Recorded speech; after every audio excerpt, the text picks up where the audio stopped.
مشائخ صوفیہ نے اس میں روح بھرنے کی محنتیں کی، سکھایا کہ اخلاص کیسے پیدا ہوتا ہے، 3 خوب مقامات ہوا۔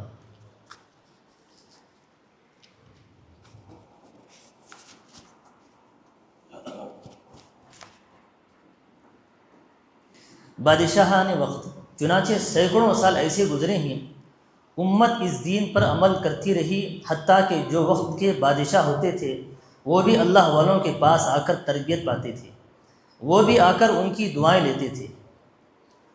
مثلا محمود غزنوی رحمۃ اللہ علیہ حضرت خواجہ ابو الحسن خرقانی رحمۃ اللہ علیہ کی خانقاہ میں آیا کرتے تھے۔ ان کے بعض اوقات مشہور ہیں، بلکہ کتاب میں ان کی مغفرت کا یہ واقعہ لکھا ہے کہ وہ جب خانقاہ میں آیا تھا تو اس وقت سالکین جھاڑو دے رہے تھے، مٹی اڑ رہی تھی، اس نے برکت کے لیے اس مٹی کو اپنے چہرے پر مل لیا۔ یہ اللہ والوں کی جگہ جہاں پر اللہ اللہ ہوتی ہے اس کی مٹی ہے۔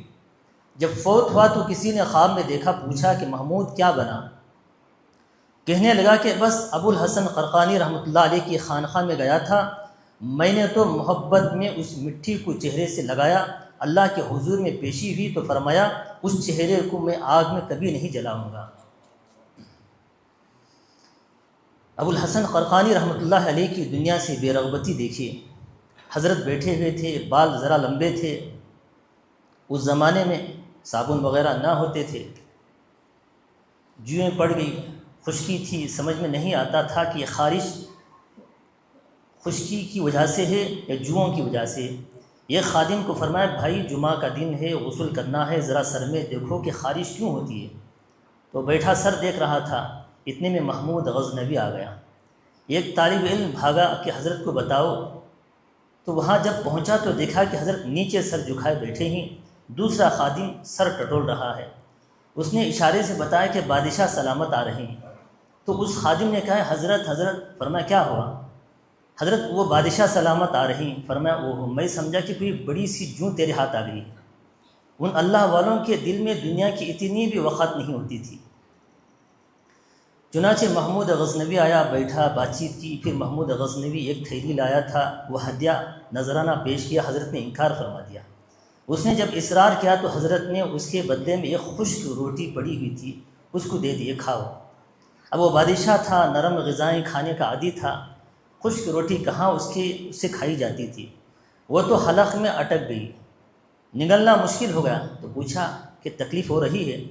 کہنے لگا حضرت ذرا نگلنا مشکل ہو رہا ہے۔ فرمایا کہ جس طرح یہ تمہاری حلق سے نہیں نگلی جا رہی ہے، اسی طرح یہ تمہارا ہدیہ بھی میرے حلق سے نہیں گزرے گا۔ محمود غزنوی کو سمجھ لگ گئی کہ واقعی یہ دنیا سے بے رغبتی ہے اور اللہ والے ہیں۔ پھر اس نے کہا جی میں آیا اس لیے ہوں، دعا کرے کہ سومناتھ کے قلعے میں کئی دفعہ حملہ کر چکا ہوں، ہر دفعہ ہندو کافر اکٹھے ہو کر مسلمانوں کے خلاف لڑتے ہیں، مسلمانوں کو شکست ہوتی ہے۔ اب میں نے سوچا کہ میں اللہ والوں کی دعاؤں کو بھی ساتھ لے لوں۔ حضرت نے دعا بھی فرمائی، اپنا ایک جبہ بھی دے دیا، فرمایا جاؤ پھر فوج کشی کرو، اس دفعہ اگر ذرا مشکل ہو تو 2 رکعت نفل پڑھنا، اللہ سے دعا کرنا اللہ اگر اس جبے والے کا تیرے ہاں کوئی مقام ہے تو اس کی برکت سے مشکل آسان فرما۔ سلطان محمود چلا گیا اور لڑتے لڑتے ایک ایسا وقت آیا کہ کافر پھر غالب آنے لگے، کیونکہ سومناتھ اس وقت ان کا عالمی مرکز بنا ہوا تھا۔ محمود غزنوی آگے تھا، اس سے اندازہ ہوا کہ پیچھے فوج لڑ رہی ہے مگر بھاگ رہی ہے، پاؤں اکھڑ رہے ہیں۔ اس نے 2 رکعت نفل پڑھی اور دعا مانگی، یا اللہ اس سومناتھ کے قلعے کو فتح کروا دے۔ دعا مانگی تھی، اللہ نے حالات کو ایسا پلٹا کہ اور مسلمانوں نے بڑھنا شروع کیا، اللہ نے سومناتھ کا قلعہ فتح کرا دیا۔ اب جب قلعہ فتح ہو گیا تو مسلمان بہت خوش ہوئے، شرک ختم ہوا، کفر کا اڈا ختم ہوا۔ کافروں نے اس وقت یہ پیغام بھیجا کہ یہ جو ہمارے بت ہیں آپ ان کو نہ توڑیے، ہم ان کے وزن کے بقدر ہم آپ کو سونا دیں گے۔ سلطان محمود نے کہا سونے سے تول کر دوں گا تو مجھے دنیا بت فروش کہا کریں گے، بت شکن نہیں کہا کریں گے، میں بیچنا نہیں چاہتا، میں تو توڑنا چاہتا ہوں۔ چنانچہ سلطان محمود نے جب بتوں کو توڑا تو اللہ کی شان اور بدھ کے اندر سے ہیرے جواہرات سے بھرے ہوئے تھے۔ سونے سے کئی گنا زیادہ قیمت اللہ نے خزانے میں عطا فرمائی۔ واپس آ کر سلطان محمود نے سوچا کہ میں حضرت کے پاس جاتا ہوں، چنانچہ وہ حضرت کا شکریہ ادا کرنے کے لیے آیا تو حضرت نے پوچھا، اچھا تو نے کیا دعا مانگی تھی؟ اس نے کہا، حضرت میں نے دعا مانگی تھی کہ اللہ مجھے سومنات کا فاتح بنا دے۔ حضرت نے فرمایا، محمود تم نے بہت تھوڑی قیمت لگائی، اس وقت اگر تم دعا مانگتے اللہ مجھے فاتح عالم بنا دے تو اللہ تعالیٰ تمہاری پوری دنیا کا فاتح بنا دیتا۔ سلطان التمش اور حضرت قطب الدین بختیار کاکی رحمۃ اللہ علیہ، چنانچہ قریب کے زمانے میں دیکھیے ایک بزرگ تھے قطب الدین بختیار کاکی رحمۃ اللہ علیہ، بڑے اللہ والے تھے۔ مغلیہ بادشاہ ان سے محبت، عقیدت، بیعت کا تعلق رکھتے تھے۔ جب بادشاہ وقت بھی بیعت ہو تو عوام تو اس کے پیچھے ہوتی ہیں۔ تو مانے ہوئے شیخ تھے، اللہ کی شان کی، ان کی وفات ہو گئی۔ وفات کے وقت جب جنازہ لایا گیا تو لاکھوں لوگ جنازے میں شرکت کے لیے حاضر ہوئے۔ کچھ جنازے ہوتی ہیں جن کا جنازہ پڑھایا جائے تو میت کو فائدہ ہوتا ہے کہ مغفرت ہو جائے، جیسا کہ حدیث مبارکہ میں ہے 40 ایمان والے اگر کسی میت کا جنازہ پڑھے تو اللہ اس میت کے گناہوں کی مغفرت فرما دیتے ہیں۔ کچھ جنازے ایسے ہوتے ہیں جنازہ پڑھنے سے پڑھنے والوں کو فائدہ ہوتا ہے۔ حضرت ان میں سے تھے، اتنے لوگ تھے کہ جم غفیر تھا، تا حد نظر انسان ہی انسان تھا۔ جنازہ رکھا گیا، ایک آدمی بڑھا، اس نے کہا حضرت نے مجھے وصیت کی تھی، وہ میں نے پڑھ کر سنانی ہے۔ وصیت یہ تھی کہ میرا جنازہ وہ شخص پڑھائے جس کے اندر 4 شرطیں ہوں۔ پہلی شرط، جس کی فرض نماز کی تکبیر اولیٰ کبھی بھی قضا نہ ہوئی ہو، اس پر اگر ہم سب تولے جائیں تو ہم سب فیل ہیں۔ کیا پیر کیا مرید، کیوں کئی مرتبہ ایسے واقعات ہو جاتے ہیں، جاتے جاتے 1 منٹ لیٹ ہوئے تو دوسری رکعت میں پہنچے تو تکبیر اولیٰ فوت ہو جاتی ہے۔ ان کی پہلی شرط تھی تکبیر اولیٰ کبھی فوت ہی نہ ہوئی تھی۔ دوسری شرط، جس کی تہجد کی نماز کبھی بھی فوت نہ ہوئی ہو۔ تیسری شرط، جس کی عصر کی 4 سنتیں بھی کبھی قضا نہ ہوئی ہو۔ چوتھی شرط، پوری زندگی میں جس نے کسی بھی غیر محرم پر کوئی شہوت کی نظر نہ ڈالی ہو۔ یہ اعلان ہونے کے بعد جس بندے میں 4 خوبیاں ہوں وہ جنازہ پڑھائے۔ مجمع تو خاموش رہ گیا، کون تھا جو جنازہ پڑھائے؟ کچھ دیر گزری، ایک بندہ روتا ہوا آگے آیا، آ کر حضرت کا چہرہ کفن کھول کر دیکھا، یہ الفاظ کہ حضرت آپ تو فوت ہو گئے، آپ نے رسوا کر دیا۔ پھر اس نے کہا، میں اللہ کو حاضر و ناظر جان کر کہتا ہوں میرے اندر 4 شرطیں پائی جاتی ہیں۔ اس نے حضرت کی نماز جنازہ پڑھائی۔ یہ وقت کا بادشاہ سلطان التمش تھا۔ حضرت کی صحبت سے اللہ نے بادشاہ کو ایسی زندگی دی تھی۔ اور قریب آئی کہ حضرت خواجہ معصوم رحمۃ اللہ علیہ نے ان کے ذریعے اورنگزیب عالمگیر رحمۃ اللہ علیہ کی تربیت کروائی۔ اورنگزیب رحمۃ اللہ علیہ نے سلسلہ عالیہ نقش بندیہ میں نسبت پائی، شیخ بنے، وقت کے بادشاہ بھی ہیں۔ خزانے سے 1 پیسہ نہیں لیتے تھے، خود قرآن پاک لکھتے تھے، اس تحریر سے جو تھوڑی سی آمدنی ہوتی تھی سوکھی روٹی بے نمک یا نمک والی اسی سے کھا لیتے۔ اتنے متقی بادشاہ کا ہونا یہ ان مشائخ کی محنت تھی۔ چنانچہ انہوں نے فتاوی عالمگیر لکھوا کر ایک عظیم کام سر انجام دیا تو معلوم ہوا کہ وقت کے بادشاہ بھی مشائخ کے پاس آتے تھے، ان کی زندگیاں بدلتی تھی۔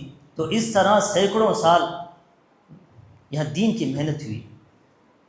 ایک داخلی فتنہ دین اکبری، سینکڑوں سال کے بعد بالآخر ایک داخلی فتنہ اس امت کے اندر پیدا ہوا جس نے دین پر ضرب لگائی۔ وہ کون سا فتنہ تھا؟ وہ غافل حکمران درباری ملاؤں کا فتنہ تھا۔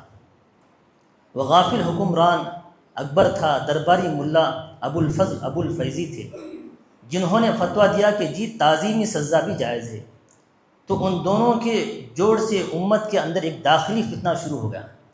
چنانچہ اکبر نے تو دین اسلام کی شکل کو مسخ کرنے کی انتہا کر دی۔ اس نے وحدت ادیان کا تصور دیا کہ سب دین ایک ہیں۔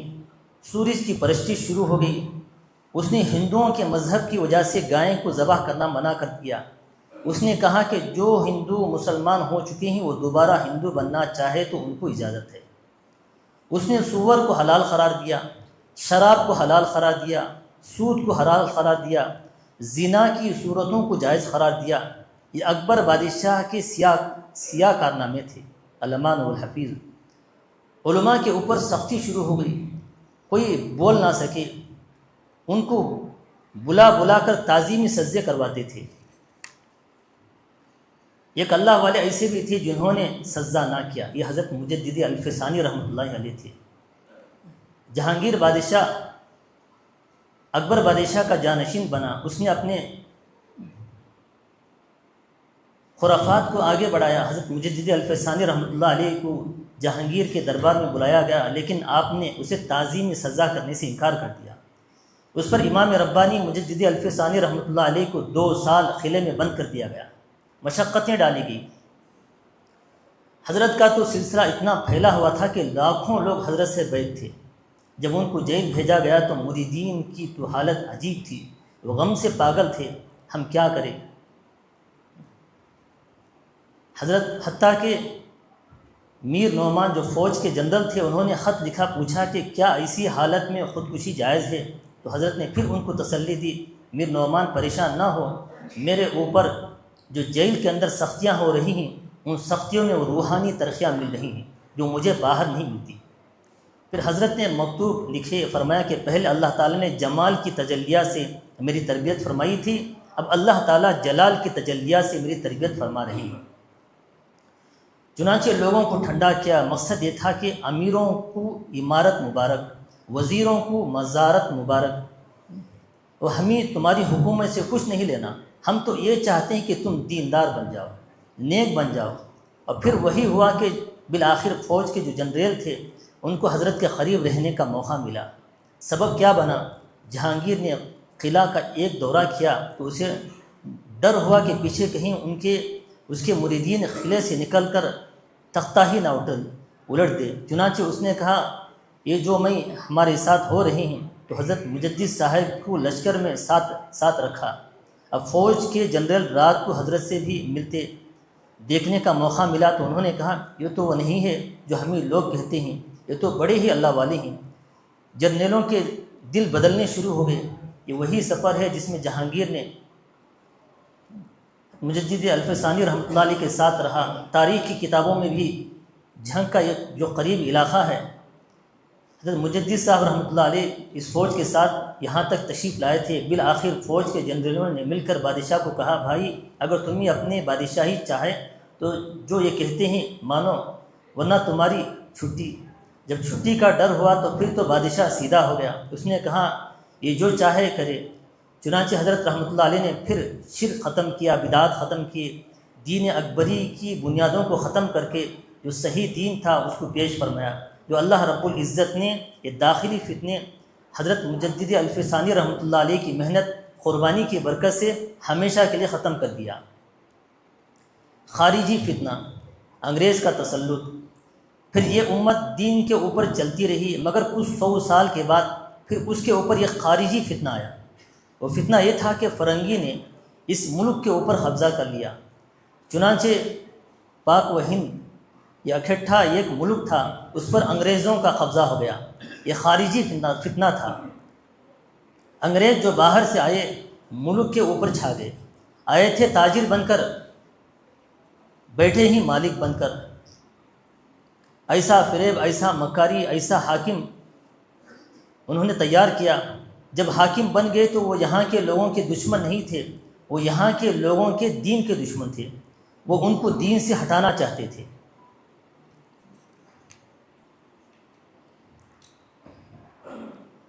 علماء دیوبند کی قربانیاں، اب کبھی اکابر علماء دیوبند کی تاریخ پڑھیے تو صحیح پتہ چلے گا کہ پھر ان علماء نے دین کے لیے کیا کیا قربانیاں دی ہیں۔ ایسے بھی ہوا کہ دہلی میں انگریزوں نے انگارے جلائے اور بڑے بڑے علماء کو بلایا، انگاروں پر لٹایا کہ ہمارا ساتھ دینے کا وعدہ کرو ورنہ انگاروں پر لٹا دیں گے۔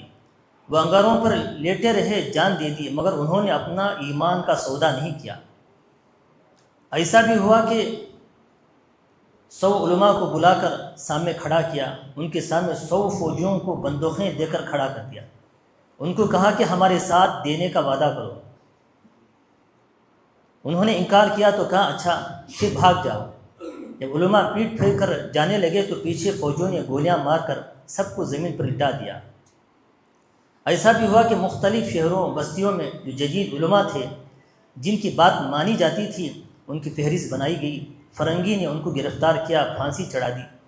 دہلی سے لے کر پشاور تک GT روڈ کے سائڈ پر کوئی بڑا درخت نہیں تھا جس پر کسی عالم کی لاش نہ لگی ہو۔ علماء نے دین کی خاطر اتنی سختیاں برداشت کی۔ والذین یمسکون بالکتاب، اور وہ جنہوں نے اللہ کو مضبوطی سے پکڑا، دین کو سینے سے لگائے رکھا، ساری تکالیف برداشت کی، دین کے اوپر جمے رہے۔ نتیجہ کیا نکلا؟ سارے ظلم و ستم سہنے کے باوجود وہ پہاڑ کی طرح استقامت کے ساتھ کھڑے رہے۔ علماء تو بڑے ہوتے ہیں، علماء کے شاگردوں نے بھی استقامت دکھائی۔ فرنگیوں کی دوسری چال، تو فرنگی نے ایک تو علماء پر ظلم و ستم ڈھائی، ان کو شہید کیا۔ دوسری حرکت اس نے یہ کی کہ عوام الناس کی طبیعتوں کو بدل دیا۔ ہم لوگوں کو اگر کسی سے دشمنی ہو تو کہتے ہیں اس کی گردن اڑا دو۔ فرنگی کا دستور اور ہے، وہ کہتا ہے کہ بندے کا رخ موڑ دو۔ چنانچہ اس نے عوام الناس کا رخ موڑ دیا۔ وہ کیسے؟ اس نے ایمان کی محنت کے بجائے ان کو روٹی کپڑے مکان کے پیچھے لگا دیا۔ عوام الناس کو مقصد زندگی ہی دوسرا دے دیا۔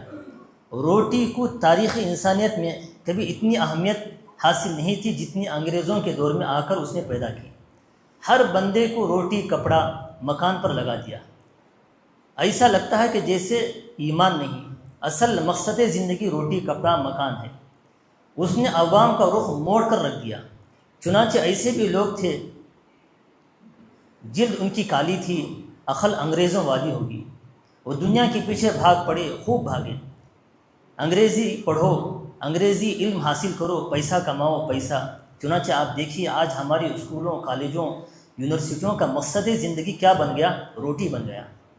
تو انگریز نے یہ دو کام کریے، علماء پر ظلم و ستم ڈھائی، مدارس کو ختم کر دیا، اور دوسری طرف عوام الناس کے رخ کو بدل دیا۔ ایمان کے بجائے ان کو روٹی کپڑے مکان کے پیچھے لگا دیا۔ پھر اللہ رب العزت نے علماء سے کام لیا، الحمدللہ انہوں نے یہاں سے اس بدبخت کو نکالا، اور دین کا دشمن تھا وہ تو ناپاک باطن لے کر آئے تھے اس امت کو دین سے ہٹانے کے لیے، جس کے لیے انہوں نے پوری کوشش کر ڈالی۔ چنانچہ امت کا ایک بڑا طبقہ ان کے پیچھے چل پڑا۔ یہ خارجی فتنے کے بد اثرات۔ اب جب انگریز اس ملک سے گیا تو عوام الناس کے اندر دین سے بے طلبی آ گئی، دین کے اندر بے رغبتی آ گئی۔ ان کا مقصد بس یہ تھا کہ اولاد کو مولوی نہ بناؤ، مدرسے کے بجائے اسکول کالج میں پڑھاؤ تاکہ اسے اچھی نوکری مل سکے۔ رخ بدل گیا، ہر ایک کو معاش کمانے کی فکر لگ گئی، بھول گئے ہمارا مقصد زندگی کیا ہے۔ خارجی فتنے کا سدباب، دعوت و تبلیغ کی محنت۔ اب یہ خارجی فتنہ تھا، اللہ رب العزت نے اس خارجی فتنے کے سدباب کے لیے پھر ایک خارجی محنت شروع فرمائی۔ وہ محنت تھی دعوت و تبلیغ کی محنت۔ حضرت مولانا الیاس رحمۃ اللہ علیہ اگرچہ خانقاہی نظام کے بندے تھے، ان پر اللہ تعالیٰ نے دعوت و تبلیغ کا کام کھولا۔ دین کی طلب پیدا کرنے کے لیے بے طلبوں کے پاس گھر گھر جانے کا ایک کام ان کے سامنے کھول دیا۔ حضرت مولانا الیاس رحمۃ اللہ علیہ امت کی اصلاح احوال کے بارے میں فکر مند رہتے تھے۔ اسی فکر کا نتیجہ تھا انہوں نے خواب میں بشارت ملی، ہم تجھ سے دین کا کام لیں گے۔ شروع میں مولانا الیاس رحمۃ اللہ علیہ بڑے پریشان تھے، یہ کام کیسے ہوگا۔ حضرت مدنی رحمۃ اللہ علیہ کے بھائی کے پاس گئے، کہا میں بڑا فکر مند ہوں۔ انہوں نے کہا کہ گھبرانے کی کیا بات ہے، خواب میں یہ تو نہیں کہا گیا کہ کام کرو، خواب میں تو کہا گیا کہ ہم آپ سے کام لیں گے، تو کام تو وہ خود لیں گے، آپ کو پریشان ہونے کی کیا ضرورت ہے۔ حضرت فضل علی قریشی رحمۃ اللہ علیہ کے ایک خلیفہ جو ابھی زندہ ہیں، محمد شاہ صاحب دامت برکاتہم، جو مسکین پور شریف میں اس وقت جانشین تھے، یہ بات انہوں نے خود بتائی ہی۔ فرماتے ہیں کہ میں نے عبد المالک صدیقی رحمۃ اللہ علیہ سے ملاقات کی، انہوں نے تحریراً یہ واقعہ لکھ کر دیا کہ کیونکہ وہ اس واقعے کے چشمدید گواہ ہیں۔ لہٰذا حضرت عبد المالک صدیقی رحمۃ اللہ علیہ حضرت فضل علی قریشی رحمۃ اللہ علیہ کے ساتھ تھے، دارالعلوم دیوبند میں اس وقت یہ مقیم تھے۔ فرمایا حضرت فضل علی قریشی رحمۃ اللہ علیہ موجود تھے، مولانا الیاس رحمۃ اللہ علیہ تشریف لائے، انہوں نے آ کر خواب سنایا، میں دیکھ رہا ہوں کہ نبی کریم صلی اللہ علیہ وسلم تشریف فرما ہیں، لوگ آ رہے ہیں، بستر ان کے کھندے پر ڈال کر ان کو رخصت کر رہی ہیں۔ حضرت اس کی تعبیر کیا ہے؟ حضرت نے فرمایا مولانا آپ سفر سے آئے ہو تو آپ کا بستر کہاں ہے؟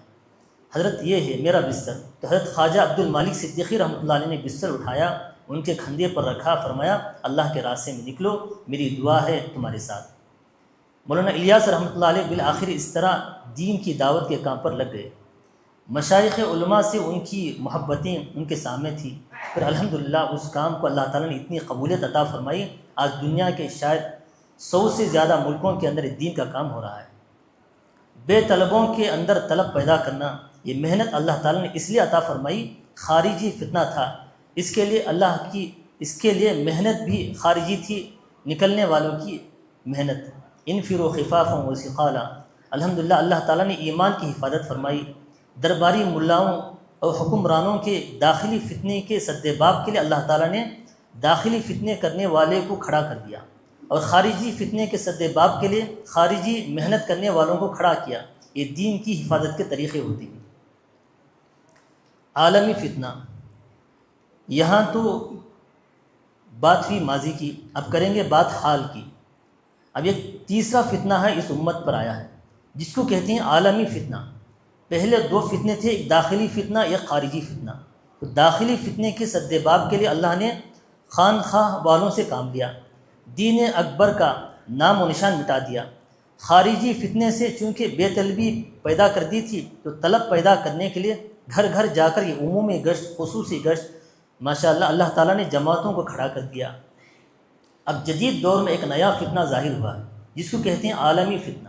یہ فتنہ کیا ہے؟ کفر نے دین اسلام کی زندگیوں سے نکالنے کے لیے اس وقت ایک سائبر جنگ شروع کر دی ہے۔ سائبر فتنے کے 2 ہتھیار ہیں، 2 ہتھیار ایسے ہیں انہوں نے ایجاد کیے جو ایمان کو مٹا کر رکھ دیتے ہیں۔ Number 1 internet, number 2 phone. یہ انٹرنیٹ پہلا ہتھیار ہے، یعنی جال کے اندر داخل ہو جانا۔ مدارس کے طلبہ ابھی بے خبر ہیں، الحمدللہ ابھی ان کو کچھ پتہ نہیں، لیکن اس انٹرنیٹ سے دنیا میں کتنی تباہی پھیل رہی ہے، کتنی امت ایمان سے محروم ہو رہی ہے، اس کا اندازہ وہ کر سکتا ہے جس کو سفر کرنے کا موقع ملتا ہے۔ اور یعنی فحاشی اتنی عام ہو گئی ہے، انٹرنیٹ کے اوپر ننگے بدن لڑکیوں کو دیکھتے ہیں، انٹرنیٹ کے اوپر ننگے بندے گھر میں بیٹھ کر دیکھ رہے ہیں۔ چنانچہ اسکول کالجوں کے طلباء کو انہوں نے امتحانوں میں دینے شروع کر دی، جاؤ انٹرنیٹ سے تم فلاں معلومات لے کر آؤ۔ اب جو بندہ کمپیوٹر کھول کر بیٹھتا ہے، کام وہ اپنا کر رہا ہوتا ہے، سامنے ننگی تصویریں آ جاتی ہیں۔ اب اس بندے کا ایمان کیسے بچے گا؟ بھائی یہ چیزیں انہوں نے عام کر دی، جس کی وجہ سے اسکولوں، کالجوں، یونیورسٹیوں کے نوجوان گھنٹوں گندی فلمیں دیکھتی ہیں، گندے لوگوں کو دیکھتی ہیں، ان سے رابطے کا طریقہ بھی بنا دیا ہے۔ یہ فیس بک ہے، اس کے ذریعے رابطہ کرو۔ دوسرا ہتھیار جو ہے اس کا نام سیل فون ہے، جس کو میں کہا کرتا ہوں ہیل فون۔ یہ جہنم کا فون ہے۔ قسمت والے ہوں گے جو سیل فون کے فتنے سے بچ کر جنت میں جائیں گے۔ لاکھوں نہیں کروڑوں انسان قیامت کے دن اس سیل فون کی وجہ سے جہنم میں جائیں گے۔ شیطان کے ہاتھ میں انسانوں کا ایمان برباد کرنے کے لیے تاریخ میں کبھی ایسا مہلک ہتھیار نہیں آیا۔ یہ مصیبت سیل فون کی آئی ہے بھی ضرورت اور ہے بھی مصیبت۔ جس نوجوان کو دیکھو سیل فون کے ذریعے لڑکی سے رابطہ کیا، نمازی کیا، تہجد گزار کیا، ذاکر کیا، غافل کیا، سب لوگ پیچھے لگ گئی۔ اس ملک میں پھر بھی اثرات کم ہیں الحمدللہ۔ ایک دفعہ سعودی عرب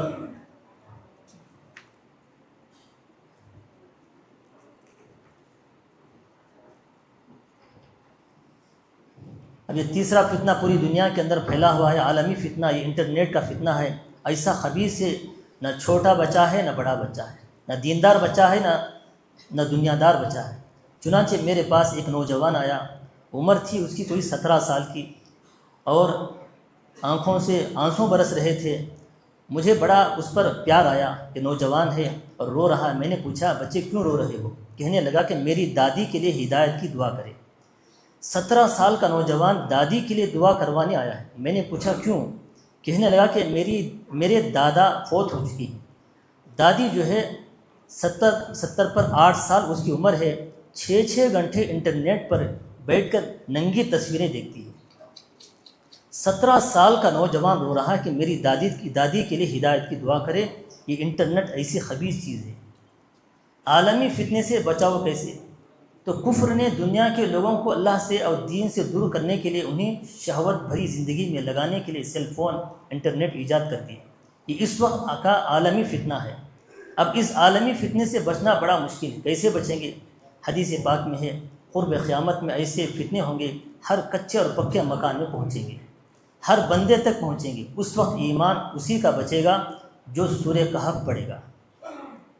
سورہ کہف کی تعلیم، سورہ کہف ہمیں کیا تعلیم دیتی ہے؟ سورہ کہف کو پڑھے تو اس میں ایک واقعہ نظر آتا ہے، انہم فتیۃ آمنوا بربہم وزدناہم ھدی۔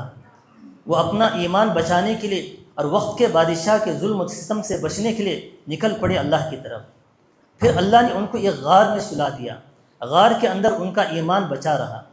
جب وہ بیدار ہوئے تو بادشاہ بھی جا چکا تھا، وہ ظلم بھی ختم ہو چکا تھا۔ تو سورہ کہف ہمیں تعلیم دیتی ہے جس طرح اللہ تعالیٰ نے ان ایمان والوں کا ایمان بچایا، آج کے اس دور میں ہمارا ایمان بھی تب بچ سکتا ہے جب ہم بھی کسی کہف کے اندر زندگی گزاریں گے۔ مکہ اور مدینہ کا کہف، اس دنیا میں 2 بڑے کہف ہیں، مکہ اور مدینہ۔ یہ اتنے بڑے کہف ہیں کہ حدیث پاک میں آتا ہے کہ دجال اکبر بھی ان شہروں میں نہیں آ سکتا۔ چنانچہ ایمان بچانے کے لیے کچھ لوگ مکہ اور مدینہ جائیں گے۔ حدیث پاک میں ہے کہ دیندار سادات کو بہت پریشان کیا جائے گا، قتل کیا جائے گا، شہید کیا جائے گا، پھر وہ مکہ مدینہ کی طرف جائیں گے۔ تو 2 کہف ہیں مکہ اور مدینہ، ان کے علاوہ 3 کہف اور ہیں، کیونکہ مکہ مدینہ تو دور ہے، ہر بندہ تو مکہ مدینہ نہیں جا سکتا۔ دیگر ملکوں میں کوئی کیسے ایمان بچائے؟ اس کے لیے 3 کہف ہیں۔ نمبر 1 مدارس کا کہف۔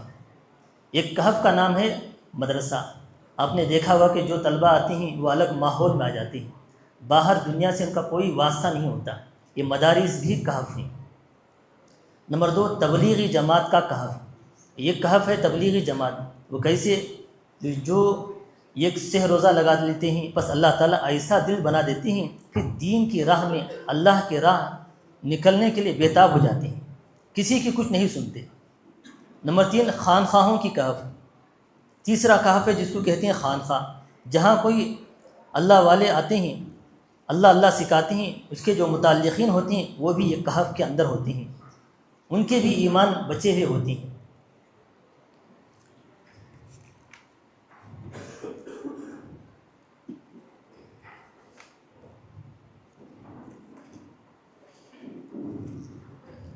تمام شعبوں کا مقصد یہ ہے، اس لیے کہ ان تمام شعبوں کا مل کر کام کرنا چاہیے، الگ الگ نہیں ہیں۔ بسا اوقات طلبہ پوچھنے لگتے ہیں یہ الگ ہے، یہ الگ ہے، یہ اجتماعی محنت ہے، یہ انفرادی محنت ہے۔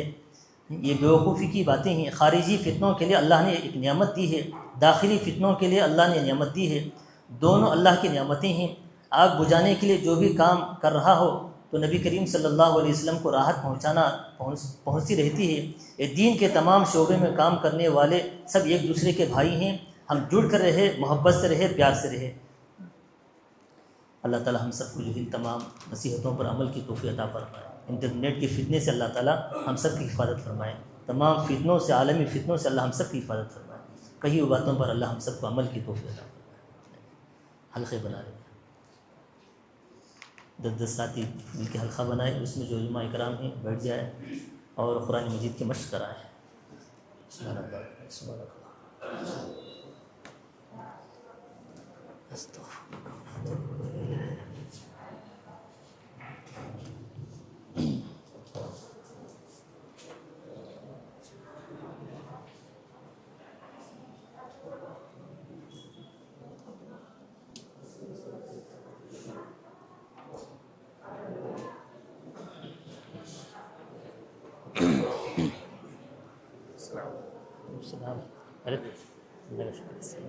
کون سی کتاب ہے؟ پیر صاحب جی جی جی جی